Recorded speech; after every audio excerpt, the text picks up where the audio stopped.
കോഴിക്കോട് മണക്കടവ് തീരം സംരക്ഷിക്കാൻ നടപടിയില്ല. പുറമ്പോക്ക് ഭൂമി സർവേ ചെയ്ത് കണ്ടെത്തണമെന്ന നാട്ടുകാരുടെ ആവശ്യം പരിഹരിക്കാതെ തുടരുകയാണ്.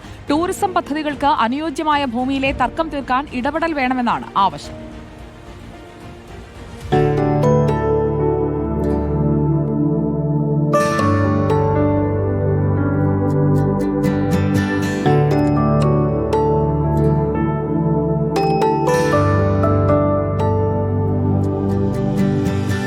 ചാലിയാർ പുഴയുടെ തീരങ്ങളിൽ ഏറ്റവും സുന്ദരമായ ഒരു തീരമേഖലയാണ് മണക്കടവ് എന്ന് പറയുന്നത്. ഇവിടെ 2018 പ്രളയം ഉണ്ടാകുന്നു. അതിനുശേഷം മണലൊക്കെ കയറി സുന്ദരമായ ഒരു മേഖലയായി മാറി. എന്താണിപ്പോൾ ഇവിടെയുള്ള പ്രതിസന്ധി എന്ന് പറയുന്നത്? ഇവിടെയുള്ള പ്രതിസന്ധി എന്ന് പറഞ്ഞാൽ ഇത് ഞങ്ങൾ 2019 പ്രളയത്തിന് ശേഷം ഇവിടെ നല്ലൊരു മാട് എന്നാ പറയാം, മാട് രൂപാന്തരപ്പെട്ടിരുന്നു. അന്ന് ഞങ്ങൾ ഇവിടെ ഒരു കുട്ടികൾക്കുള്ള പാർക്ക്, പിന്നെ റോഡുമിലൊരു മിനിമാസ് ലൈറ്റ് സ്ഥാപിച്ചിരുന്നു. അന്നത്തെ ജില്ലാ കളക്ടർ ശ്രീ സാംബശിവറാവ് സാറാണ് മിനിമാസ് ലൈറ്റ് ഉദ്ഘാടനം ചെയ്തത്. അന്ന് വന്ന പഞ്ചായത്ത് മെമ്പറും പഞ്ചായത്ത് പ്രസിഡന്റ്, ബ്ലോക്ക് പഞ്ചായത്ത് പ്രസിഡന്റുകളൊക്കെ ഞങ്ങൾ ബന്ധപ്പെട്ടിട്ട് ഇവിടെ നമുക്ക് ഒരു ടൂറിസം സാധ്യത ഉണ്ട്, അത് ഡെവലപ്പ് ചെയ്യാൻ വേണ്ട കാര്യങ്ങളൊക്കെ ഞങ്ങൾ ചെയ്തുതരാമെന്ന് ഞങ്ങൾക്ക് ഉറപ്പ് തന്ന. അതിൽ പ്രകാരം ഞങ്ങൾ ഈ നാട്ടുകാരെടുത്തു നിന്ന് പിന്നെ ഒരു നല്ലൊരു ഒപ്പ് ശേഖരിച്ചിട്ട് ഒരു നിവേദനം ബഹുമാനപ്പെട്ട കളക്ടർക്ക് നൽകി. അത് പ്രകാരം കളക്ടർ ഈ സ്ഥലം, അതായത് ഇതൊരു സർക്കാർ പുറമ്പോക്കാണ്, ഈ പുറമ്പോക്ക് ഭൂമി സർവേ ചെയ്ത് പിന്നെ സ്കെച്ച് എടുത്തിട്ട് സമർപ്പിക്കാൻ വേണ്ടി പറഞ്ഞിട്ടുണ്ട്.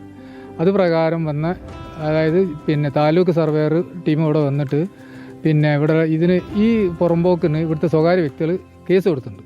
അത് ഞങ്ങൾ അറിയണത് ഈ കളക്ടറായിട്ട് ഈ 2019 പ്രളയത്തിന് ശേഷം ഞങ്ങൾ ഇത് പൊതുഭൂമിയാക്കിയിട്ട് സർവേ ചെയ്യണമെന്നുള്ള ആവശ്യമായിട്ട് കളക്ടറെ അടുത്ത് പോയപ്പോഴാണ് ഇവിടെ ഇങ്ങനെ ഒരു കേസുള്ളത് അറിയണത്.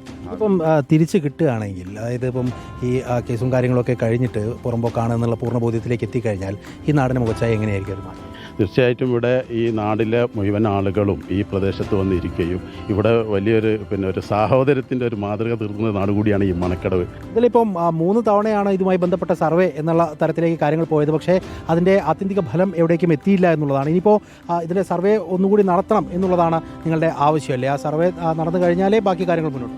ഞങ്ങളുടെ ചെറുപ്പ കാലഘട്ടത്തിൽ ഏറ്റവും കൂടുതൽ വാണിജ്യ മേഖലയായ ഒരു പ്രദേശമായിരുന്നു. ഇവിടെ ഒരു വായനശാല കെട്ടിടം മാത്രമേ ഉണ്ടായിരുന്നുള്ളൂ. Boat jetty തൊട്ടരികത്തുണ്ട്.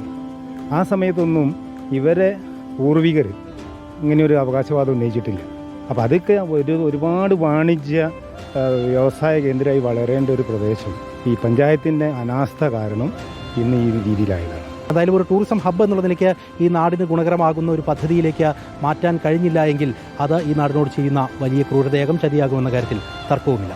Video journalist Vineesh ഷോണയ്ക്കൊപ്പം reporter Deepak Malayamma, in Reporter, Kozhikode.